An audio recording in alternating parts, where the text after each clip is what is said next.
আসসালামু আলাইকুম, সবাই কেমন আছেন? আশা করতেছি সবাই ভালো আছেন। আজকে খুব সুন্দর বৃষ্টি হচ্ছে। সবসময়ের মতোই আপনাদের সঙ্গে ছাদে এসে ছোট্ট একটা বাগানের পাশে বসে বসে আমি ভিডিও করি।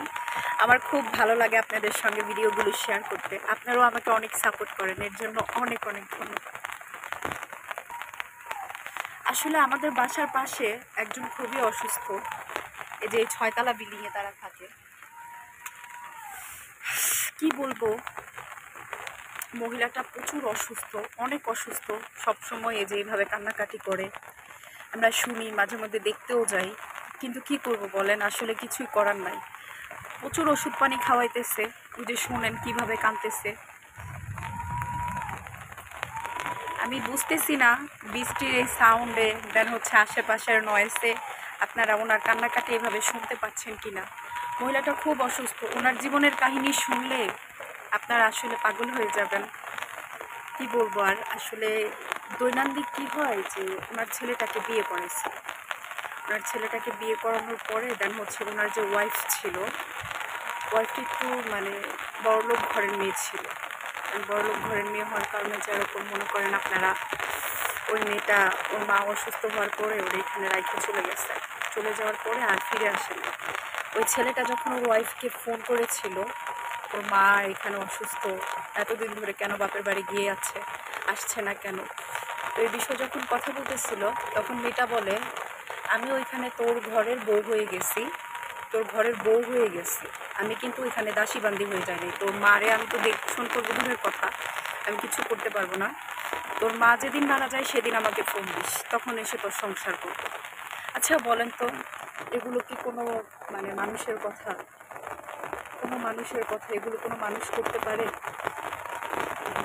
এই যে মহিলাটা এত অসুস্থ, ওনারে কিন্তু ট্রিটমেন্ট কম করাইতেছে না। ওনার ছেলেটা হচ্ছে একদম সোনার ছেলে। এই যে কিছু কিছু বিষয় দেখে বাঙালি ঘরের মানুষদের শিক্ষা নেওয়া উচিত।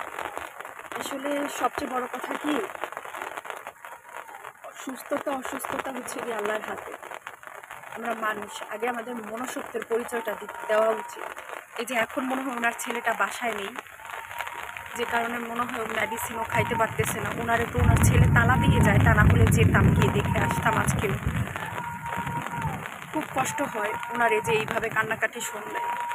যাই হোক, সবাই দোয়া করেন মহিলাটার জন্য, উনি যেন তাড়াতাড়ি সুস্থ হয়ে যায়। দেখুন কিভাবে কান্নাকাটি করে, আশেপাশের মানুষজন ওনাকে নিয়ে প্রচুর আসছে। মন থেকে খুব চায় যেন মহিলাটা সুস্থ হয়ে যায়। আমরা যেখান থেকেই পারি না কেন, আমার এই প্রবলেমটা আমার আম্মুর হয়েছিল। ওনার বাতাস লেগেছিল, তখন আমরা ওনারে ঝাড়ফুঁক করাইছিলাম। দেন হচ্ছে গিয়ে আপনার এই পা, ওনার তো পায়ের সমস্যা হয়ে গিয়েছিল, যে আমার আম্মু এখানে, তাই আমি বারবার ওদিকে তাকাইতেছিলাম, সরি। আমার আম্মুর পায়ের জন্য আমরা তেল পরা এনেছিলাম, তো আমাকে মালিশ করার পর ওইটা কমে গেছে। আমি ওনাকেও অ্যাড্রেসটা দিয়েছিলাম, বাট আমি জানি না উনি গিয়েছিল কিনা, ওনার ছেলেকে দিয়েছিলাম। তো এই হচ্ছে অবস্থা। এখন মেবি ছেলেটা বাসায় নেই, ও তো একটা জব করে, ভালো একটা জব করে, মাশাআল্লাহ। ছেলেটাও দেখতে ভালো, কিন্তু আমি জানি না যে মেয়েটা কেন এরকম করলো। আমার যতটুকু ধারণা, মেয়েটার সংসার করার ইচ্ছা ছিল না। সত্যিই যদি সংসার করার ইচ্ছা থাকতো তাহলে এইভাবে কখনো চলে যেত না, অসুস্থতার দোহাই দিয়ে।